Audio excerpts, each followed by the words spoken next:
Validity को भी खत्म कर दिया, वो रोक लगा दी उसके ऊपर। तो अब ये बताइए पानी कहाँ रखेंगे हम लोग? डैम बनाना पड़ेगा ना आपको, पानी कहाँ रखेंगे? दूसरी बात यह है कि झेलम चेनाब का मामला है, तो बागलियार हमने बनाया। अब ये जो चेनाब का मामला है पूरा पहाड़ी इलाका है, समझे आप, पहाड़ी इलाका है। और जो झेलम का इलाका है तो आपको फिर लैंड एक्विजिशन करना पड़ेगा पानी के लिए। करिए आप, बहुत अच्छा है। आतंकियों के कलमा वाली बात पर भी ओवैसी का रिएक्शन आया।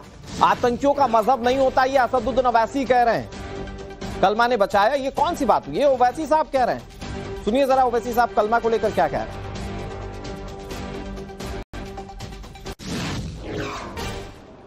भाई कितने जो कश्मीर में जितने आतंकवादियों ने सबसे ज्यादा मारा, वहां के कश्मीरी मुसलमानों को मारा।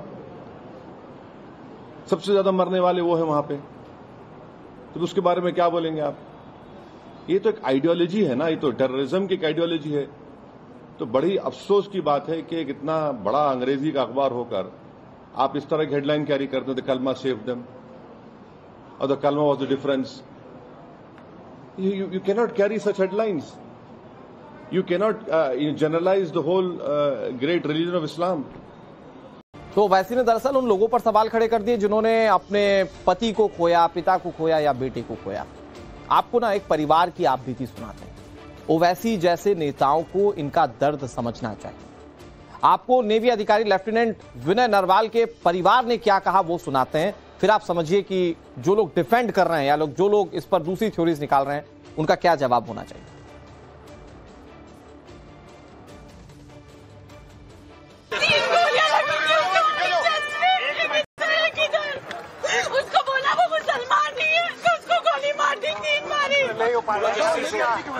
कोई नहीं आया वहाँ पे, 1.5 घंटा वो जिंदा था तब तक कोई नहीं आया वहाँ पे। अगर कोई हेल्प होती, आर्मी होती तो फिर वो बच सकता था। कोई नहीं आया वहाँ पे, कोई जस्टिस मिलेगा, जस्टिस मिलेगा। I want them dead. जिन्होंने मेरे भाई को मारा मुझे वो डेड चाहिए। वो मरेगा जिसने मारा। कि सरकार अपना काम अच्छे से कर रही है और मुझे पूरा भरोसा है कि वो अपना काम बहुत अच्छे से करेंगे भी। जो भी हुआ एक दुखद घटना है, क्योंकि मुझे खुद लगी है इसलिए मुझे बहुत पेन है। अदरवाइज तो जिसको भी चोट लगती जानता तो वही है। बाकी मेरे साथ पूरा देश खड़ा है और दैट्स इट। विनय के बारे में सर कुछ बताना चाहें? नहीं, विनय बहुत ही होनहार, केयरिंग और ऐसा बच्चा रेयर ऑफ रेयरेस्ट ही पैदा होता है। मैं तो इतना ही कहूंगा बस इसके बारे में। सर ये भी खबर आई थी कि वो आतंकियों से वो लड़े और उन्होंने उनको बताया गया वो कमांडो भी थे, और जिस तरह से निहत्थे पर अटैक किया गया, इसको लेकर क्या कहेंगे? आतंकियों को क्या निर्देश है भारत की तरफ से? नहीं, एक बहादुर की मतलब मैं की तरह एक शहीद हुआ है वो। इसके बारे में इतना ही कहूंगा।